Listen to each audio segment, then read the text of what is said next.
For those of you with kids and a history of abuse in your relationship, I want to talk about one of the hardest things about going low contact or parallel parenting with your abusive ex.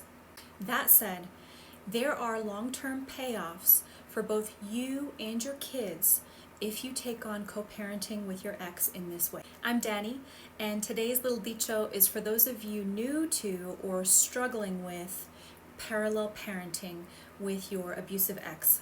According to a recent study, 1 in 5 households in the United States implements low contact or parallel parenting. Parallel parenting is also more likely to lead to stable and predictive parenting arrangements.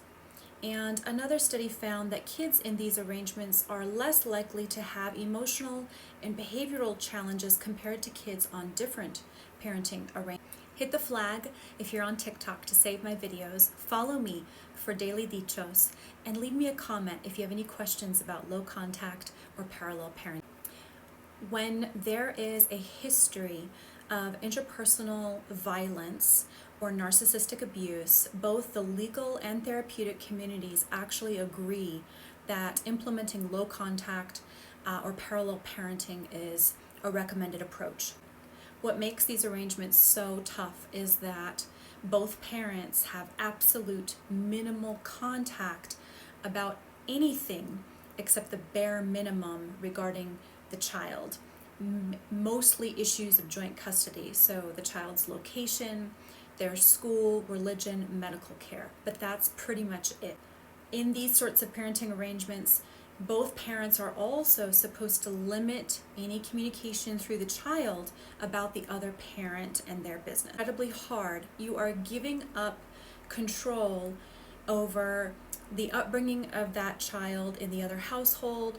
You're giving up access and insight and visibility into what's going on in the other house. So you cannot control what happens over there.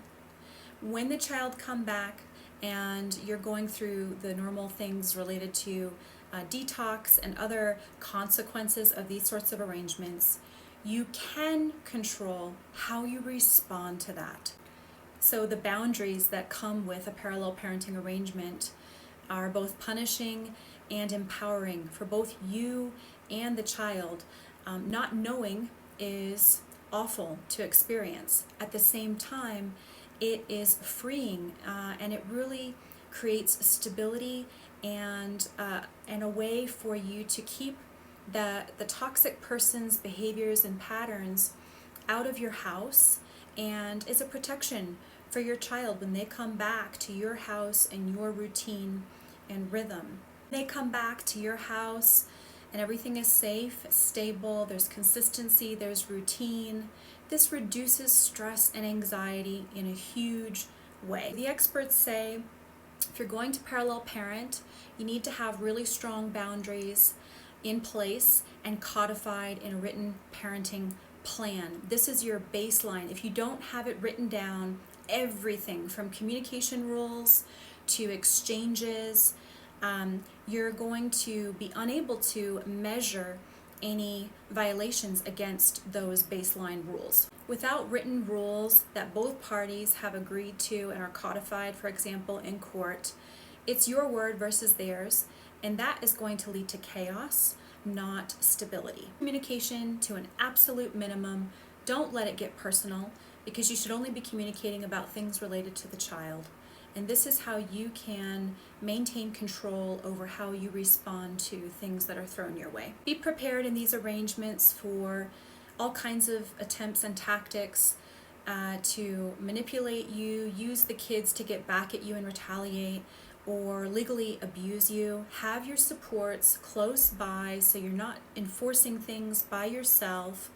Stay calm and stay focused on the best interest for your kids. Don't engage their tactics, and certainly don't respond to anything impulsively. Document, and keep in mind a rule of thumb that this is the long game. Documenting little patterns will sink you. You want to focus on emotional, physical, financial violations according to your parenting plan rules that negatively impact your kids.